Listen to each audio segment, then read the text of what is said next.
Hi everyone, it's Raina. So this is going to be a natal chart analysis of John Lennon.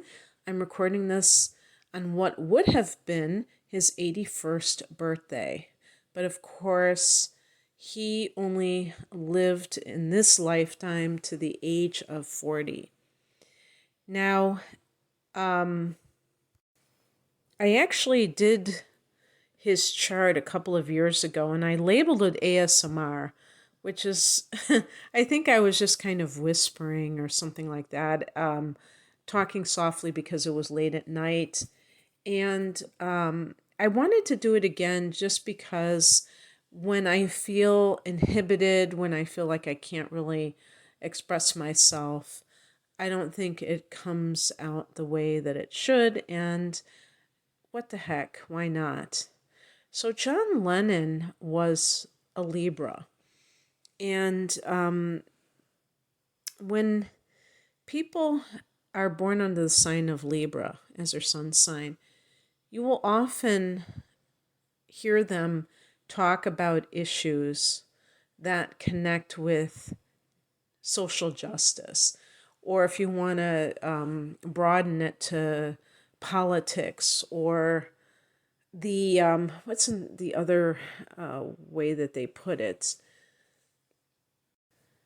I don't know if we'd say social problems or things like that. Now his moon was in Aquarius, and Aquarius is the ruler of the 11th house of humanitarian concerns, among other things, but just friendships, group associations. So sociology would be the study of if somebody has their sun or maybe Mars, a personal planet in the 11th house, Jupiter there, they might really enjoy the study of groups. So he had both of these air signs as sun and moon signs. And of course, he was a very political person. And you could even call him radical. And that is the Aquarius in him that was attracted to Yoko, who was, I'm sure she was considered an Aquarian, but she was born on the cusp with Pisces on February 18th. And so she was perfect for him because she was already into avant-garde types of things. And Aquarius in a personal planet like the moon can really be intrigued with what is eccentric in life. And then his rising sign was Aries. And I thought that it was Taurus. I don't know. He does have or did have Jupiter, Saturn, and Uranus in Taurus, but not any of these personal planets or rising sign. Because there is a 3-degree orb between his sun and his rising sign, and they are in opposite signs, they form an opposition. And this is very important because John would often talk about peace, as we know, and that was a big buzzword in the 60s. But the 60s was not a peaceful time. And I think younger people may assume that it was because, they talk about the flower children and all of that stuff that makes it seem just very serene. But there was a war in Vietnam. There were riots in the street.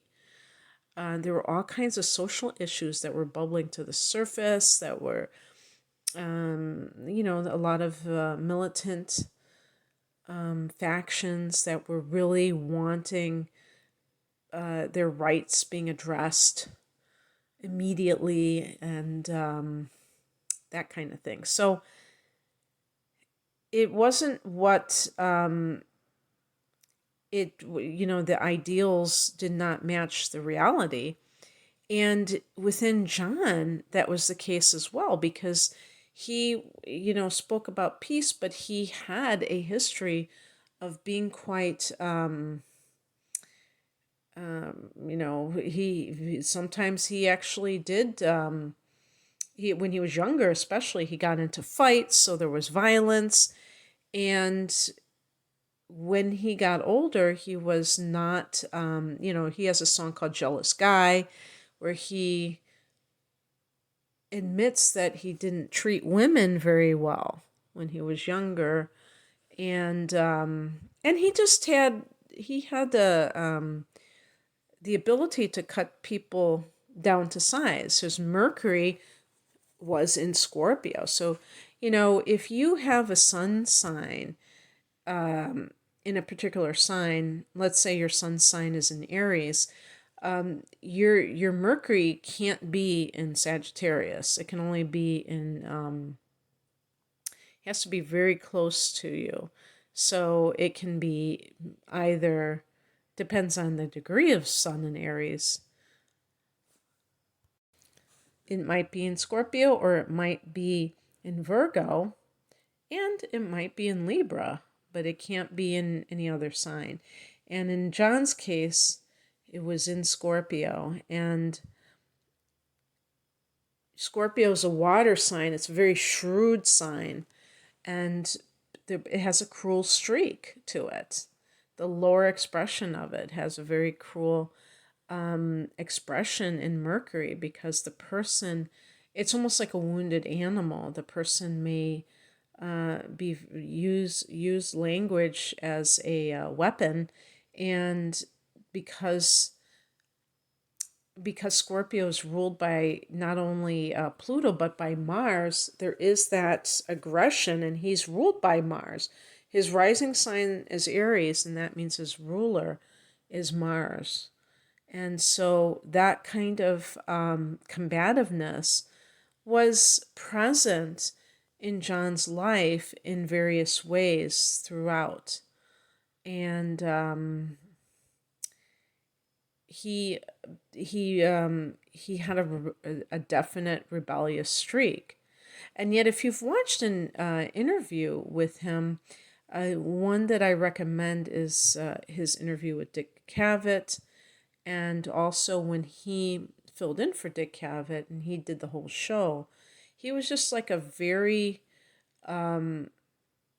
fascinating person to listen to, because he had a very quick mind, but he had a very original outlook on life. But he still managed to come across in a very grounded way. And I don't know exactly, I'm trying to figure out why that was. He did have a stellium in his 6th house, which is the house of Virgo. And he actually had some planets in Virgo. He had Venus in Virgo, but a lot of this stellium is actually in Libra here. His Neptune was in Virgo. Okay. So let me just keep going with some of the other inner planets here, and I'll explain why I think that, with his moon in Aquarius. If your moon is in Aquarius, there's a chance that your mother was presenting herself in an Aquarian kind of way. And there can be many different ways this can play out. The mother can be eccentric, like an oddball kind of a figure. It doesn't make, the person bad. The person could be quite ingenious. The person could be ahead of her time.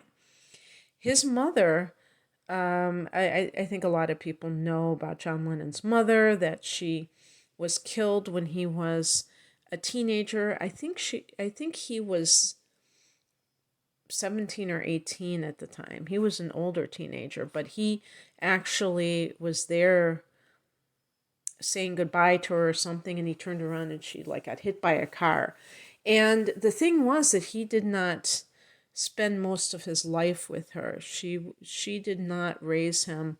Her sister raised him most of the time. I think for the first 5 years, the mother raised him with John's father, but they did not They did not last as a couple, and the mother had a new boyfriend, and so she kind of like gave John to her sister. And so when you have a situation like that, that creates trauma whether the person knows it or not. And I'm sure John did know that on some level. Even somebody who has air as their sun and moon, although I do think it helps quite a bit because it increases detachment. But even with that, it still is a situation where the person has to be separated at a very young age from a primary caretaker. And so if anybody listening to this has the moon in Aquarius, you can see how you may either stay aloof in emotional situations where you, even if you are with someone, you're not really that comfortable with anything that's like intense emotion. You just may try to over intellectualize things. There can be all kinds of ways that the person copes with not wanting to come across in an emotional way or to feel too much because they are afraid of abandonment and things like that. But you can have two children who experience the same situation, and one of them is devastated and the other one thrives because they don't get affected in the same way. And I think John would be on the positive end of this because of this air, sun, and moon. It allows you to step back and not be as deeply influenced on a personal level, so that you don't take it personally like, oh, they rejected me. You're more capable of imagining other things. Now, his Mercury is in Scorpio, his Venus is in Virgo, his Mars is in Libra. So we have Mars in the same sign as the Sun, not close enough to form a conjunction, but in the same sign. Mars in Libra, strange bedfellows. Mars is the ruler of Aries, the opposite sign. Mars isn't comfortable in Libra because Libra wants to make nice. Libra wants to have peace. Mars wants to shake things up, and they're not going to be compatible. So what you find with people who have Mars in Libra is that a lot of times, whether they are aware of this, deliberately doing this, they tend to become agent provocateurs in some way. They tend to be the what we'd call the shit stirrers. And John, I think that was one of the things that was so attractive to John with what Yoko was doing. She had like kind of avant-garde, what we would call like guerrilla theater, where they would do things on the street, or the guerrilla theater was, I think, more political statements. I could be wrong about that, but I think that what she was doing with her happenings was more like philosophical, like getting people to think about things in a different way. Now, it could be many different issues, including social issues. I can't recall specifically what the messages they were trying to send, but they were very off-the-wall kinds of creative self-expression. And they also made avant-garde movies together in the early 70s that were influenced by other movie makers that were very experimental and just to the point of being really out there, making, Andy Warhol look like, Steven Spielberg or something. But anyway, but the thing is with Mars and Libra is Mars is your drive, and Libra is ruled by Venus, so it can be a drive to create, to be that kind of person who is always pursuing beauty, pursuing art, pursuing justice. So a social justice warrior, I guess. I mean, for sure. Now, in John's first house, he has Saturn, Jupiter, and Uranus. Uranus certainly could explain a person who is going from one place to another, where there's a lack of attachment bonding with the mother or the primary caretaker. And so if anyone out there has Uranus in the first house, you may have experienced something similar to this. Uranus is the ruler of Aquarius, and it can be erratic. So in the first house of the self, it's coming into this lifetime with this kind of instability, if you will. And he certainly did, because like I said, he was with his mom for the first 5 years. So you can have a situation where he doesn't have any plants in the fourth house. Now, when he went to live with his aunt Mimi, he did have a more middle-class environment.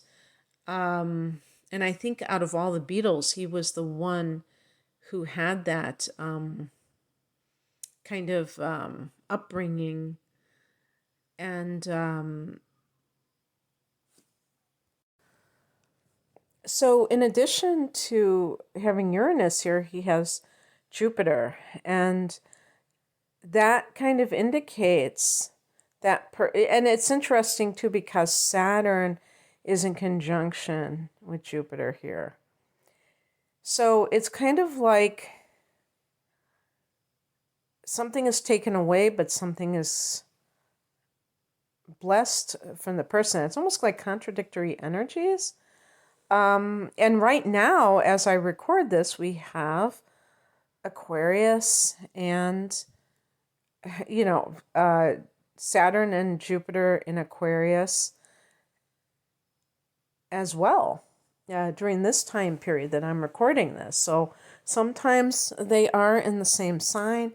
And one of them, Jupiter, is all about expansion, so growth opportunities and blessings, including like financial abundance, but anything that just expands whatever house that it's transing in.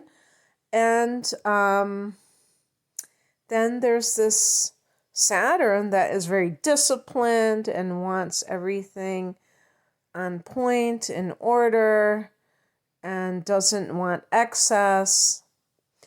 And if you look at John Lennon when he was younger, in his early 20s, he was a little chubby. And he got quite thin, as a matter of fact, gaunt at the end of his life. So he did struggle with weight fluctuations.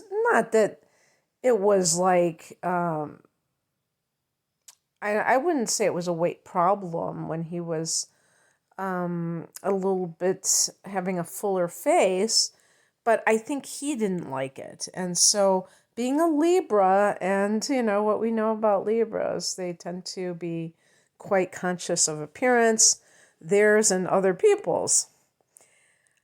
So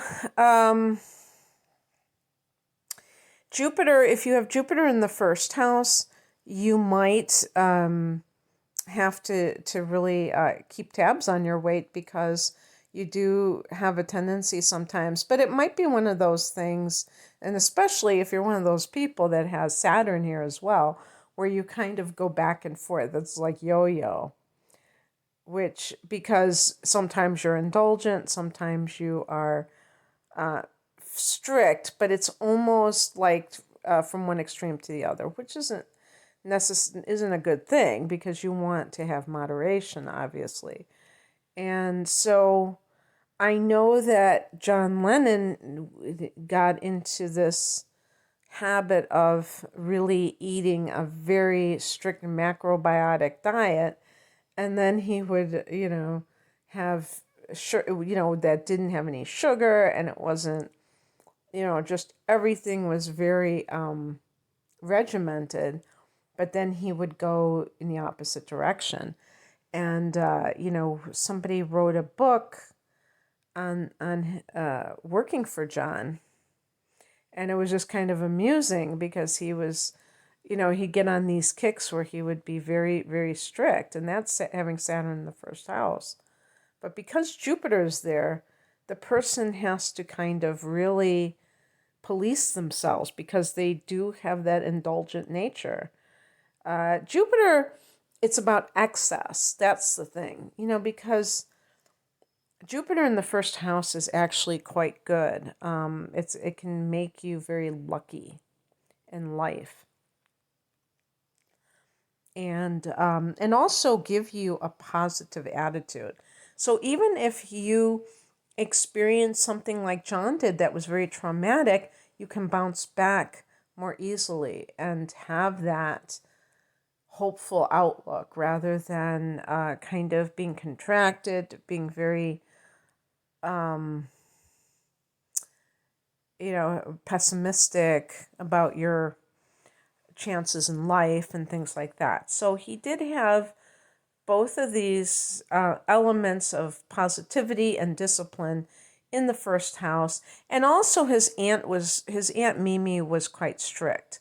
So I think that could have been what that meant in the first house, where, he didn't have this, also I think, another thing I think that Saturn in the first house can mean is a sense of austerity coming into this world. And for some, this could be in a mansion where you are raised with servants. And I know someone in a somewhat similar situation to that, maybe not a mansion, but being raised in a wealthy environment, because Saturn can represent, kind of the status, the success. It rules the 10th house of career and status. And in the first house, the person can have that, but Saturn can also be cold.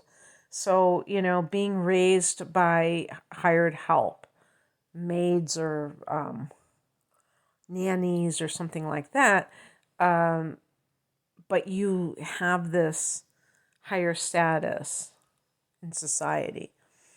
And that can lead to a feeling of not being loved, and of austerity on the emotional level. So John, because of the situation, and I don't remember when he was living with his mom and dad, if there were problems with money. I think that there might have been.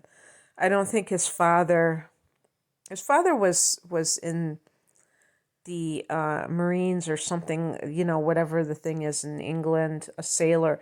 I think it was it might not have been the military. It might have been just someone who was a sailor. I wonder, are all sailors, maybe sailors are military? I was just thinking of somebody who works on a boat, but maybe it was with a military unit. But in any case, and it was, he was born during World War II, so that makes sense that his father would have been in the military. I don't know, I'm pretty sure they had money problems, because that was one of the reasons why Mimi took over. And, John probably had to experience that.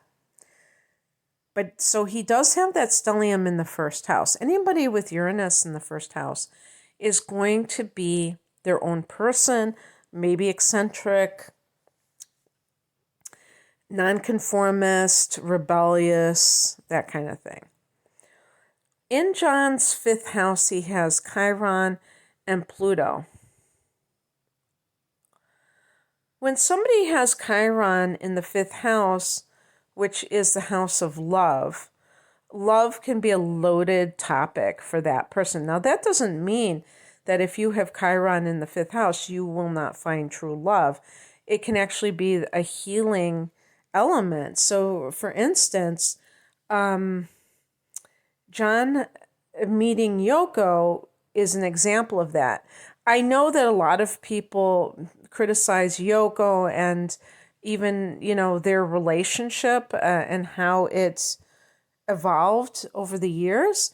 And that's not what I'm here to do, because I believe that John really did love Yoko. I think that Yoko, because she was an Aquarian, and I think she might have had Sagittarius rising, I'm not quite sure, or maybe a moon in Sag, but she was a very independent woman, for sure. And so I think in a lot of ways, John was more needy emotionally than she was, even though she was the woman and he was the man. And because of that, I think that that's part of this Chiron situation, because she was very into running their business. And I think her moon might have been in Taurus, if I'm not mistaken. But I think she really enjoyed being a businesswoman. And so she didn't necessarily want to be, in the earlier days, she was more his significant other, where they were spending, night and day together, and they were just like joined at the hip. But then eventually, after they had been together for years, she wanted to do that. That was her way of maybe getting her own identity and her own feelings of, I don't want to say self-worth, but you know what I mean. Just like she's her own sense of accomplishment, instead of living in somebody else's shadow as the wife of a celebrity and a legend, a living legend. So I feel that he was very vulnerable because of his trauma with his mom, and that he, I think that's why Chiron is in the 5th house. So if you have Chiron in the 5th house, or Chiron also, I would say, in the 7th or 8th houses, there can be similar themes, because the death of someone that you love can feel like abandonment, and that can be Chiron in the 5th house. Oh, and that's interesting that Pluto is right there. Let's see, are they? I'm using, I'm trying to see John's, see if it's a conjunction. I bet you it is. Oh, he had Chiron in Leo, 0 degrees of Leo. Very interesting. Okay.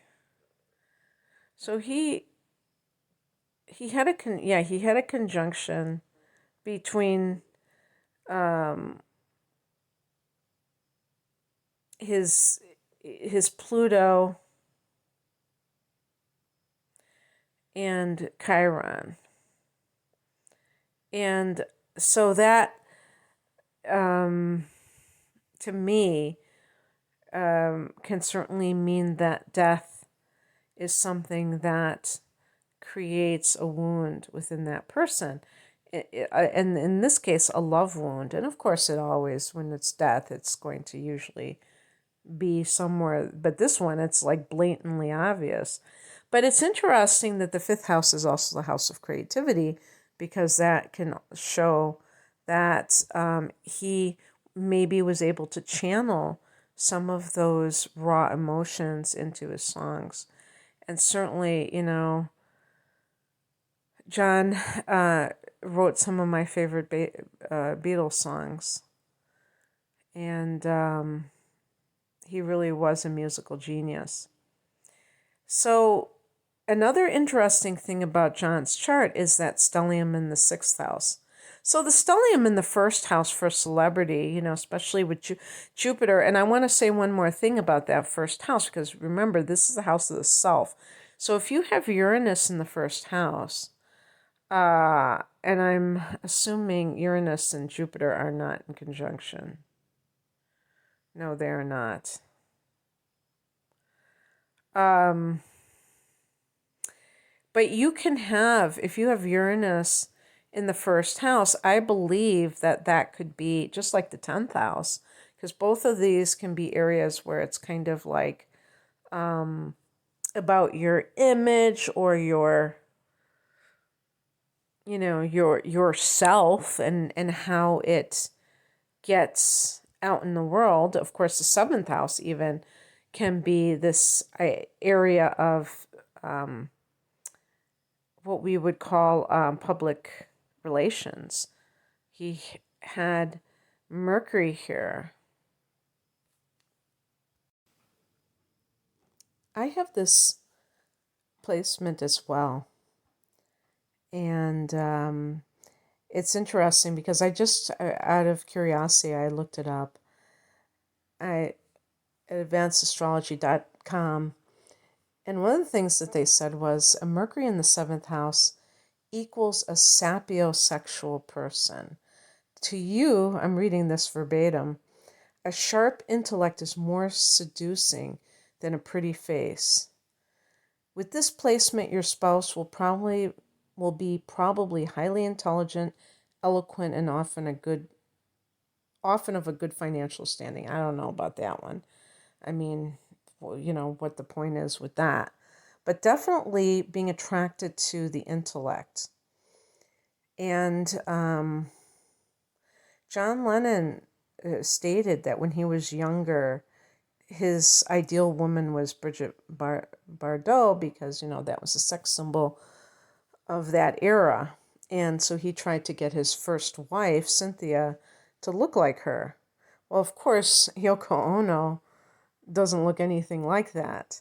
And Yoko Ono was atypical for the type of person in general. If John had those kinds of what you would call very mainstream types of taste, the blonde, that's almost like a cliche. So being attracted to an Asian woman who was actually older than he was quite a step in a different direction. We have to remember that society changed so rapidly in the late 60s, early 70s, wherever you were in the world, but especially in the Western countries where it was commonplace to mate with somebody from your own group. I'm talking about specifically racial and ethnic. So going outside of those groups was quite revolutionary. And so that's another aspect of it that's very kind of rebellious, not doing the typical thing that was assumed. But that was a great period of change in the late 60s and early 70s. And I was just, I don't remember what I was looking at, but I was looking at, it was probably some performance of a band or something like that from the early 70s. And I was thinking, man, oh man, oh man. I mean, just 10 years earlier, if you would have seen something from the early 60s, it would have looked like the 50s and been like totally different. Things changed so much in such a short period of time. And that really creates a lot for people to have to kind of step into. But, John was a triple masculine sign, so it's very forward moving and, with Aquarius ahead of its time. In his 6th house of service to others, it's also the house of health, pets, or even the 6th house. John has a sun, he has the North Node, he has Mars. So his personal planets, he has Venus and Mars here. He has Neptune, and like I said, he has the North Node as well. And I was just trying to see if John had the North Node in conjunction with his sun, but I guess he doesn't.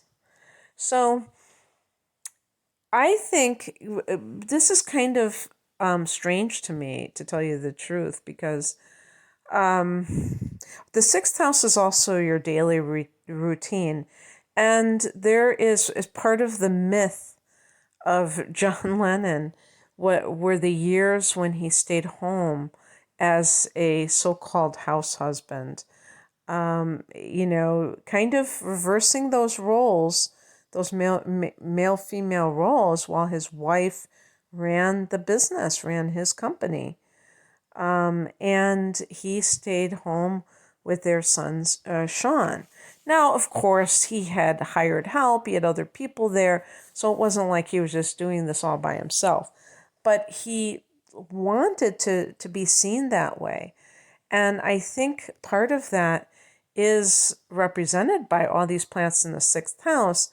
But it still is kind of interesting to me because from the books that I have read, in those years, he was kind of like a hermit. He was, not, completely.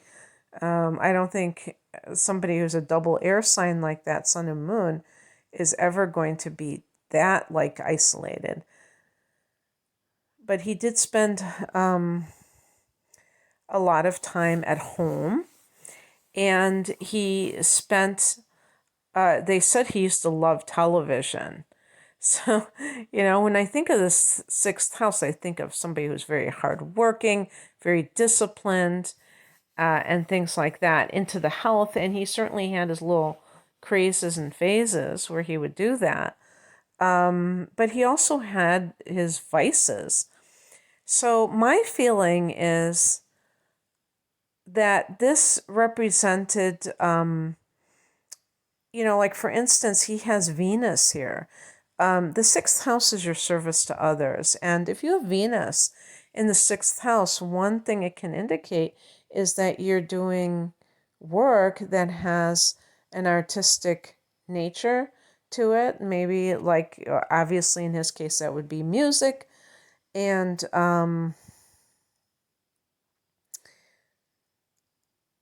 he had Neptune here. That's perfect. I have Neptune here as well. Now, Neptune can also be about drugs. It can be about intoxication.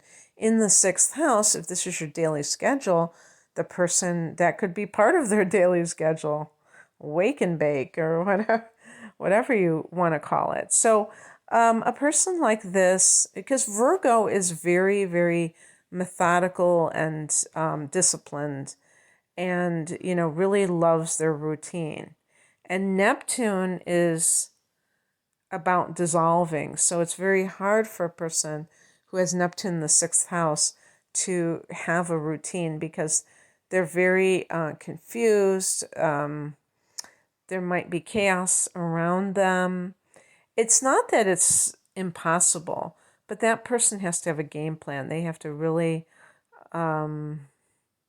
be committed to making sure that their life is, that they take charge of their life. And you can't just look at one placement in your chart. You have to look at the bigger picture. And he does have the sun here, so that might be enough, and Mars. So that could be enough for somebody like this to really take charge. I wouldn't be surprised if John Lennon was not 81 today. Or maybe even if he was, that he might get involved in an exercise kick because of Mars in the sixth house. I'm trying to remember if he had an exercise routine. It's kind of interesting because I know he was into really, organizing his diet and being very strict about his diet. But I don't remember anything to do with an exercise routine, like working out. That was not that big, even in the 70s. The big craze was jogging, and he didn't live to live in the actual 80s beyond 1980. So any other things like going to the gym or something like that, we don't know if he would have done something like that. But he was real thin at the time of his death. So that there might have been other reasons for that.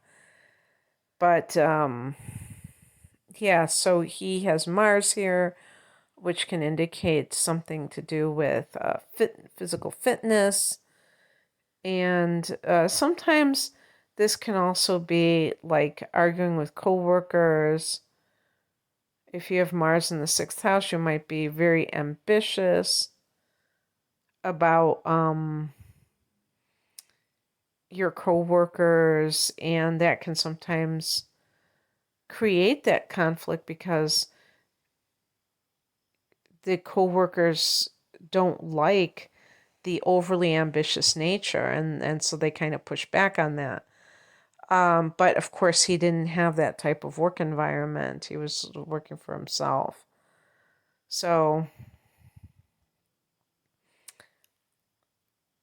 I know that he liked to walk. He lived in New York City and just walk. So maybe that was his form of exercise. But I just find it interesting that he had all this happening in this very organized place. I think that you could say if somebody has the sun in the sixth house, they really like to be productive. That's very important to them. It's not so important to them whether they are number one at the top of the charts and all of that stuff. All they want to do is put out. So if they're like an artist, they just want to continue to create. The sun is a very creative force. And having that North Node in Libra, that's, again, the arts. So very, very important. I've already talked about Mercury in the seventh house, I believe. So I'm going to move on to the fact that John had, that's interesting. He had the moon in the 11th house, and that is Aquarius's house. So he had like a double Aquarius energy. Now, what they say is, I don't know if this would hold true for men as well. What they say for women is that if they have the moon in the 11th house, they have a lot of female friends. So maybe that's true for men as well, because it's all about the actual planet that's in that house, and the moon represents women, and the 11th house are friends. So just somebody who can be friends with women is also a possibility.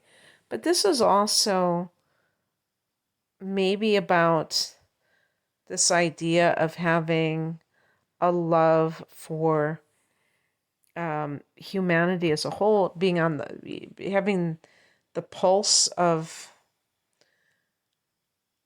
the collective, in a sense. So like there's this intuitive understanding of the masses, which can be good. I mean, maybe John could have been a master advertiser, because he might have known exactly what people want. But if you think about it, what the Beatles represented was so popular and something that the masses connected with, that it's kind of in that same vein.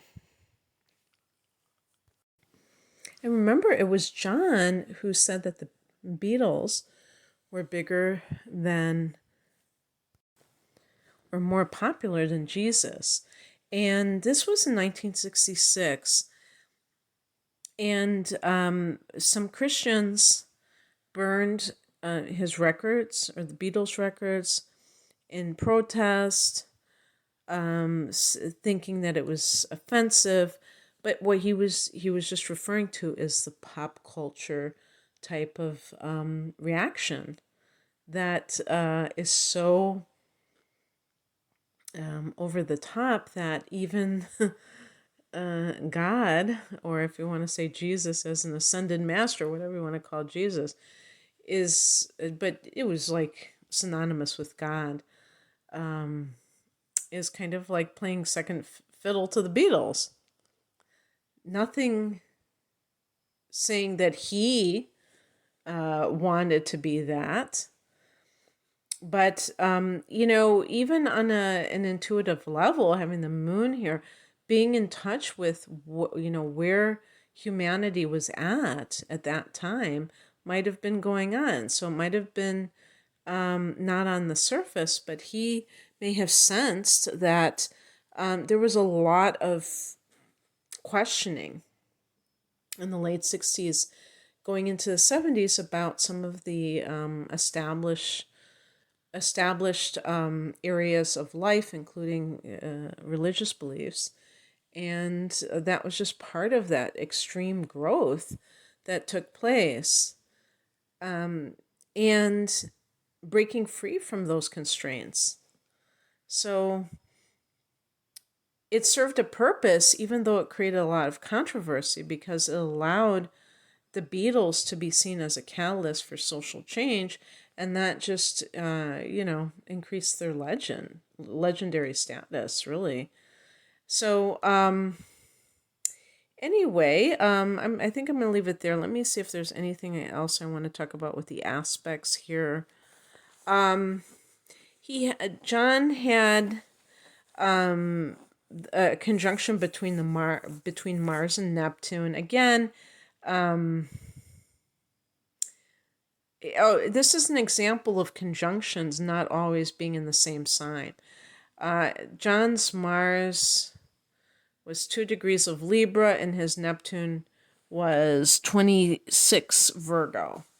But because of the orb, or the distance between those two planets, it was close enough to be a conjunction. And when a person has a conjunction between Mars and Neptune, they have to watch out for being one of those people, and I would say especially if it's in a sign like Libra, the Mars, or, if Neptune had been in Libra, but especially Mars, because it's like that kind of warrior energy, of wanting to change the world, or wanting to make the world a fair place, because that can drive a person crazy. And with a conjunction with Neptune, the person can be kind of like Don Quixote and be, tilting windmills, trying to change the world, but not realizing that it's not that easy, that first of all, we have to change ourselves.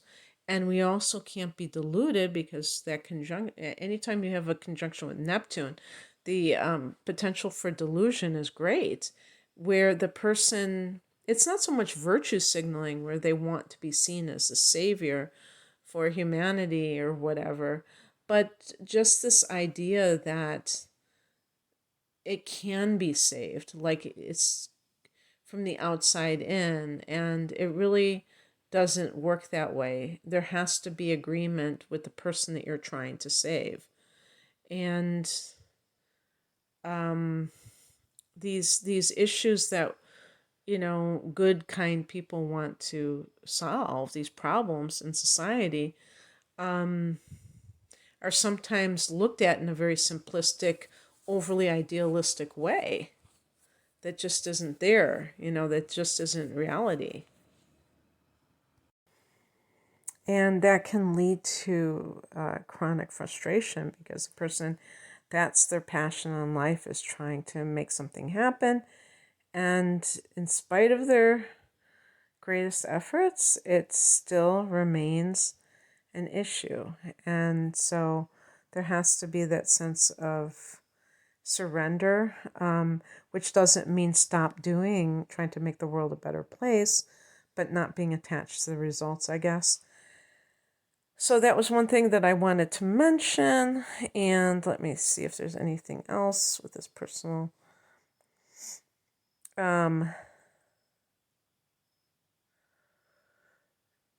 He had an opposition between Mercury and Jupiter. If you have a hard angle from Mercury to Jupiter, your thoughts can be grandiose. Your ideas might be not very, very realistic. And like I said, with the Mars conjunction with Neptune, then you can even take action on these things and it not necessarily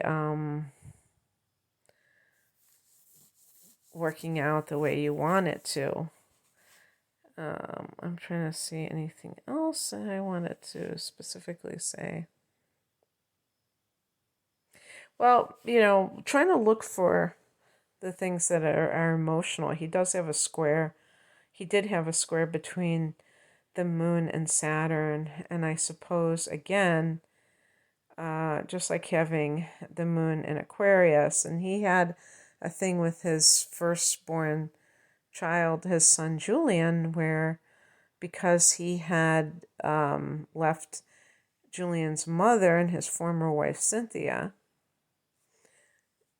he didn't.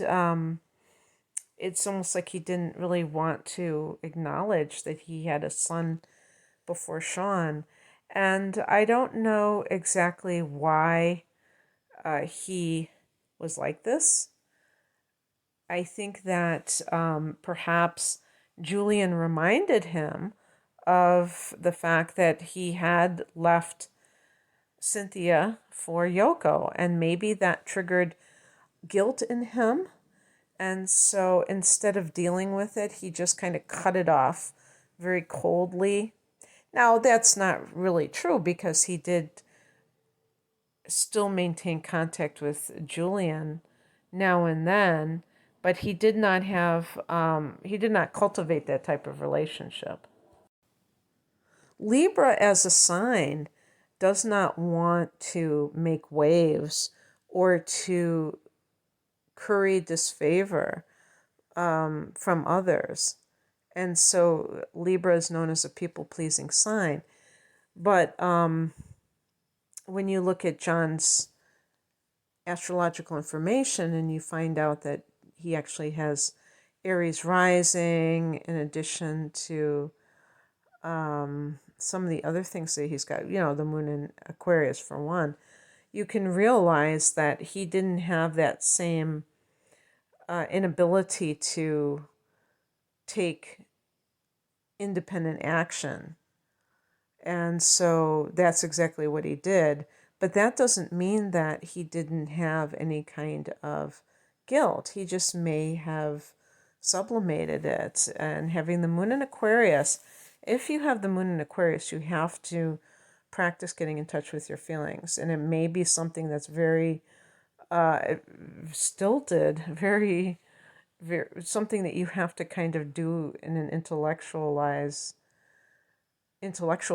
kind of way, that you're not just feeling into your emotions, but you're just kind of like monitoring them. Because if you don't do anything, you could wind up having very strong doing what John did, which is kind of pushing away certain people and not understanding the true reason why you're doing it, that it really is coming from a feeling that, of being ashamed for your own behavior. And yet, the child, or if it's some other person in your life, they're going to bear the brunt of it, ultimately, not even you. So, being in touch with one's emotions means understanding why you're doing what you're doing and how that is going to impact others. Okay, that's what I have for this chart. I hope that you found this interesting. If you would like a private reading, the link is below. Thanks for listening. Take care. Bye.